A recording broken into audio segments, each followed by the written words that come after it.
Radio city audio travels. पहले अयोध्या के राम मंदिर जाने के लिए आपको बहुत सारी चीज़ों की परमिशन तो क्या ही कहूँगा, लेकिन हाँ, आगे जाने तक बड़ी सारी बैरिकेडिंग को क्रॉस करना पड़ता था और साथ ही साथ आपको इस बात का भी ध्यान रखना पड़ता था कि आप कहाँ से एंट्री ले रहे हैं, क्या देख रहे हैं, और वो विदाउट परमिशन तो आप उस मेन जगह नहीं जा पाते थे जहाँ पर रामलला को रखा गया था।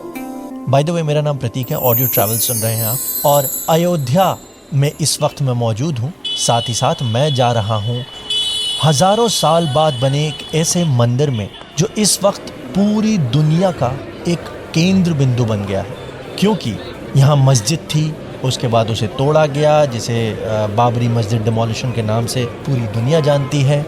कोर्ट केसेस हुए, सालों सालों तक कोर्ट केसेस चलते रहे, और उसके बाद कई जगह बहुत सारे उपद्रव भी हुए जिसके बारे में बात नहीं करना चाहता।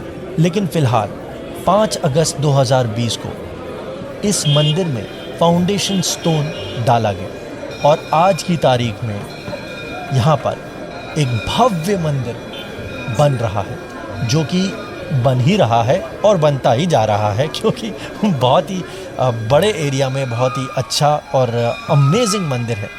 और मैं यहाँ पर जा रहा हूँ, जिसके बारे में चलते चलते मैं आपको बताता रहूँगा। सबसे पहले तो बता दूँ, आपको इधर एंट्री लेनी है तो कई सारे रास्ते तो नहीं, लेकिन 2 रास्ते हैं। एक तो मेन मार्केट से आता है, बिफोर हनुमानगढ़ी, वहाँ से भी आप एंट्री ले सकते हैं।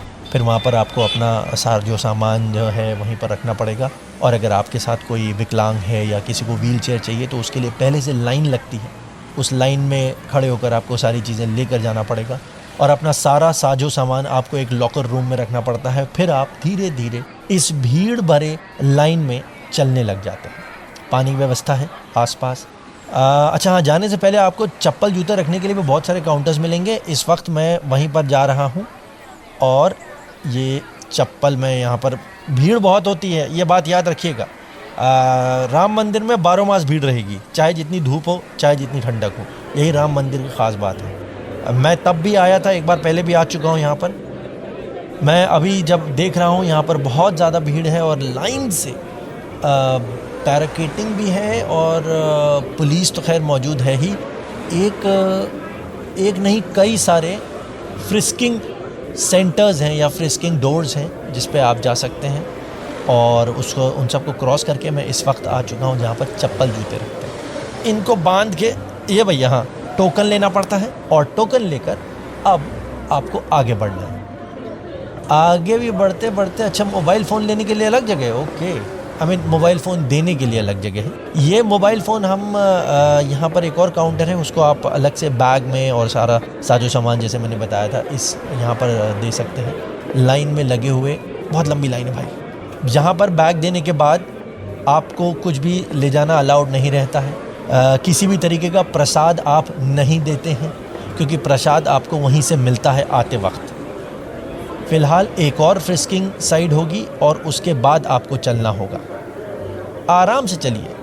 अच्छी बात यह है कि यहाँ पर गवर्नमेंट ने पूरे कारपेट्स बिछा के रखे हैं, ताकि आपको सर्दी गर्मी धूप बरसात में कोई प्रॉब्लम ना हो, पाँव में कंकड़ उंकड़ ना लगे।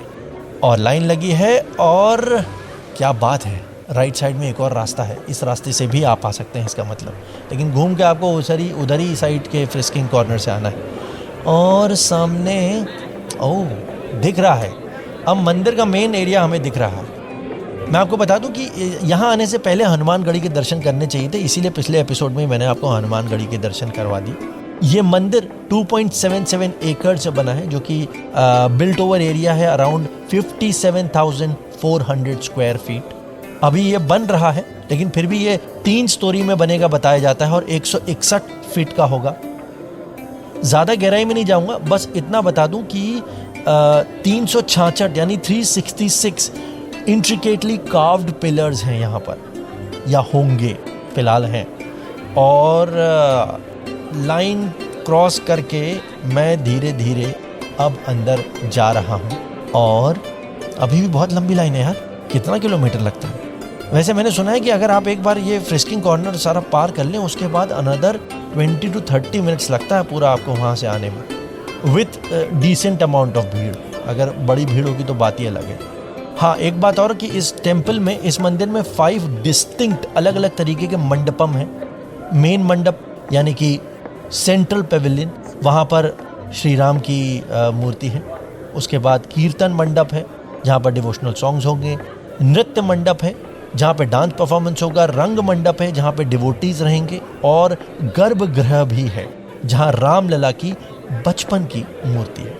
ये सारी चीज़ें हैं। तो इन सब को देखने के लिए आपको इधर आना पड़ेगा, लेकिन मैं आपको फ़िलहाल अपने हिसाब से घुमा रहा हूँ।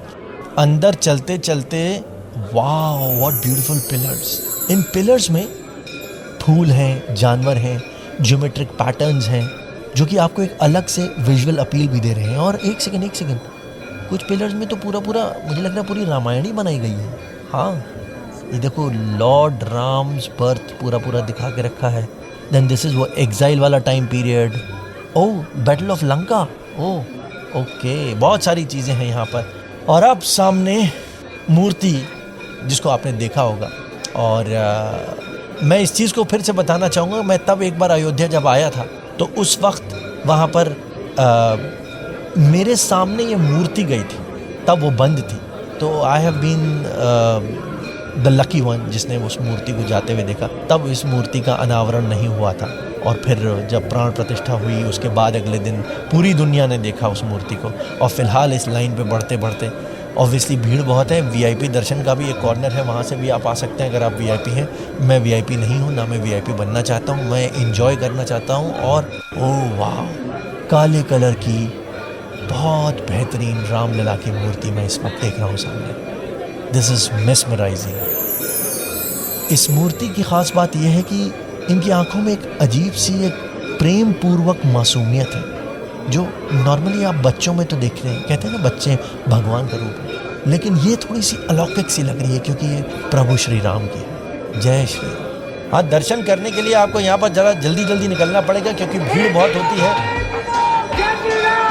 और लोग आपको धक्का मुक्की देते रहेंगे। और ये वातावरण आपको हर जगह मिलेगा। जय श्री राम, जय श्री राम, जय श्री राम। बाहर आप दूसरे रास्ते से एग्जिट कर रहे हैं और बाहर का दृश्य भी बड़ा खूबसूरत सा अभी अंडर कंस्ट्रक्शन है, but this is really beautiful. Let me tell you कि अब यहाँ से जब आप एग्जिट पर जाएंगे तो आपको वहाँ पर प्रसाद मिलेगा। ओके, मैं प्रसाद लेकर बाहर मिलता हूँ और फिर इनफैक्ट अगले एपिसोड में मिलता हूँ क्योंकि थोड़ी देर तो राममय होने दो भाई, अयोध्या आए हैं। जय श्री राम। सुनते रहिए ऑडियो ट्रैवल्स मेरे यानी प्रतीक के साथ। Radio City Audio Travels.